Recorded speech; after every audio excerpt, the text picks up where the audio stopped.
It's what the world of sports has been waiting years for. Magic Johnson, Larry Bird, together in a Broadway show!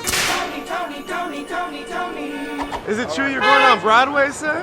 Yeah, well, it's a play about us. How you doing? Yes, coming to the Great White Way this April, Magic Bird, which is not a musical about Liberace's penis, but a play about the bitter rivalry turned friendship of basketball legends Magic Johnson and Larry Bird. Isn't that an odd, weird audience to go after with that story? If it's a good play, people will come. Damn Yankees was baseball, right?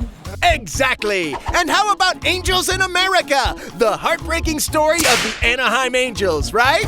No? Well, regardless, it's sure to be fabulous! So who could you see playing you on Broadway? Michael Clark Duncan?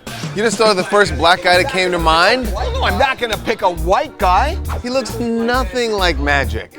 I'm not even talking in the face. He doesn't have the body. Seriously, people, any real suggestions? Shaq. Can't act. Ben Vereen. Can't walk. Wait. Can't, well, How about those dolphins? I could see the greats maybe Forrest Whitaker play you, maybe Bradley Cooper plays Larry Well, Bird. if they were all available, we would love for that to happen. You know? well, we're sure the show will be a hit. Because basketball and Broadway, how could you go wrong? Oh, right, very easily.